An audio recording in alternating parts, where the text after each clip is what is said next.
अग्रोहा टीला एक पुरातात्विक स्थल है। ये टीला अग्रोहा के नाम पर है। स्थानीय भाषा में इसे थेर भी कहा जाता है, जो 1.5 किलोमीटर की दूरी पर स्थित है। इस टीले की खुदाई के काम को पुरातत्वविदों की एक टीम ने 1978 में फिर से शुरू किया। खोज में मिली ऐतिहासिक चीजों में 7,000 कलाकृतियां पाई गई थी, जिनमें एक रक्षा दीवार, मंदिर प्रकोष्ठ, आवासीय भवनों के अवशेष और अन्य चीजें मिली थी। गुप्त काल से संबंधित आकार की चांदी और पीतल के सिक्के की खोज की गई थी।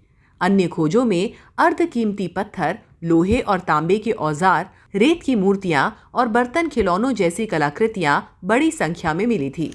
अग्रोहा के उस स्थान पे हमें जहाँ पर देख सकते हैं प्राचीन स्थल है ये अग्रोहा का, और इसको टीला भी कहा जाता है। और इसकी इतिहास क्या है, इस स्थान का विशेषता क्या है, वो हम जानना चाहेंगे विपिन भाई से।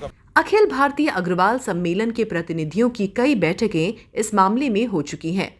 राष्ट्रीय अध्यक्ष गोपाल शरण गर्ग कई बार मंच से ये बात उठा चुके हैं कि केंद्र सरकार को अपनी घोषणा के अनुसार महाराजा अग्रसेन का महल, जो टीले के रूप में बदल चुका है, उसकी खुदाई का काम शुरू करना चाहिए। गोपाल शरण गर्ग ने बताया कि जैसे राखीगढ़ी किले की खुदाई से उस समय की पुरातन सभ्यता संस्कृति के बारे में लोगों को पता चल रहा है, के साथ ही पुरातन अनुसंधानकर्ताओं को भी अपने अनुसंधान में नई जानकारी मिल रही है, उसी प्रकार से महाराजा अग्रसेन द्वारा 5125 वर्ष पूर्व जो अग्रोहा को बसाया गया था, उसकी पूरी जानकारी देश की जनता को पता चल सके। अग्रोहा महाराजा अग्रसेन की धर्म नगरी थी। टीले के अंदर हजारों साल पुरानी यादें दबी हुई हैं। अग्रोहा के टीले की खुदाई में महाभारत काल के समय की यादें भी उभर कर आएंगी। यहाँ तक कि महाराजा अग्रसेन के जीवन व उस समय की सभ्यता के बारे में देश की जनता को जानकारी मिलेगी। ये अग्रोहा का वो टीला है जिसकी हम खुदाई की मांग निरंतर करते आ रहे हैं, क्योंकि इसके अंदर हमारे बहुत बड़ा इतिहास छुपा हुआ है। महाभारत कालीन की सभ्यता भी इसके अंदर छुपी हुई है। ये महाराजा अग्रसेन जी का जो ये गणराज्य था, सरस्वती और यमुना नदी के बीच में लगभग 500 किलोमीटर के दायरे के अंदर महाराजा अग्रसेन जी की राजधानी थी।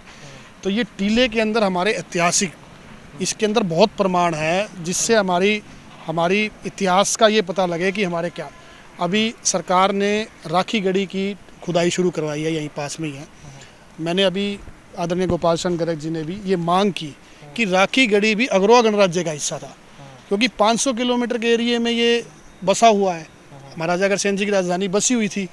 तो हमने तो ये भी दावा किया है कि राखीगढ़ी की, क्योंकि जो वहाँ पर हमें चीज़ें वहाँ मिल रही है, जहाँ बर्तन मिल रहे हैं, वहाँ पर ईंटें मिल रही है, वो यहाँ कुछ काफ़ी साल पहले जो खुदाई हुई थी उससे मैच कर रही है वो।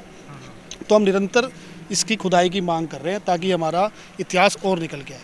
अभी आदरणीय राष्ट्रीय अध्यक्ष जी गोपाल शरण जी, केंद्रीय मंत्री पुरातत्व विभाग से जी श्री किशन रेड्डी जी से भी मिल के आए हैं और इसकी खुदाई की उन्होंने मांग की है।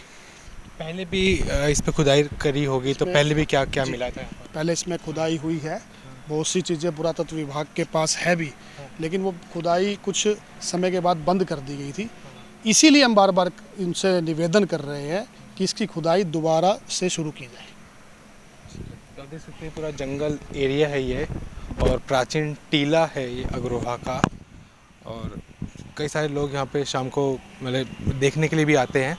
और इसकी खुदाई की मांग अब अग्रवाल जो समाज है वो दोबारा से करने लगा है, क्योंकि काफ़ी बड़ा इतिहास ये अपने आप में समेटे हुए है, इसमें छिपा हुआ है। अगर इसकी खुदाई फिर से शुरू होती है तो बहुत सारी चीज़ें और भी पुरानी निकल कर इसमें आएंगी। तो कहीं उम्मीद है आपको कि जो सरकार से आप मांग कर रहे हैं वो पूरी होगी? बिल्कुल उम्मीद है। हम निरंतर सरकार से मांग कर रहे हैं, समय समय पर ज्ञापन भी दे रहे हैं, समय समय से मांग कर रहे हैं। हमें पूरी उम्मीद है कि भारत सरकार, पुरातत्व विभाग इस पर विचार करेगा, हमें वो पूरी उम्मीद है। देखिए बहुत सारे लगता है कि इसमें इतिहास छुपा हुआ है, इसके पीछे जो भी है। तो लेट क्यों हो जाते हैं इतनी सारी चीज़ें? इतना बड़ा समाज है, उसके बाद भी आवाज़ इतनी बुलंदी से, ताकत से वहाँ पे तक क्यों नहीं पहुँच पाती है? देखिए, समाज का काम प्रयास करना है। राष्ट्रीय अध्यक्ष जी, हम काफ़ी समय से देख रहे हैं, निरंतर अनेक मंचों से बार बार आवाज़ उठा रहे हैं। अब सरकारी कार्य हैं, अलग अलग सिस्टम है, तो हमारा काम तो मांग उठाना है, हम उसकी पैरवी कर रहे हैं। हमने पिछले पुरातत्व विभाग के मिनिस्टरों को भी हमने ज्ञापन दिए, हम सीएम साहब से भी मिले इस विषय में, हम पीछे ओम बिरला जी से भी मिले। तो समाज तो प्रयास कर सकता है, बाकी हम तो भारत सरकार से, पुरातत्व विभाग से फिर आग्रह करते हैं कि इसकी खुदाई जल्द से जल्द करवाई जाए। इस खुदाई से अग्रोहा के इतिहास का पता चल सकेगा, साथ ही अग्रोहा का पर्यटन क्षेत्र के रूप में भी विकास होगा। 1979 में की गई खुदाई के बाद मिले ऐतिहासिक सभ्यता के अवशेषों को लेकर आस जगी थी कि यहाँ से प्राचीन इतिहास के बारे में बहुत सी जानकारी मिल सकती है।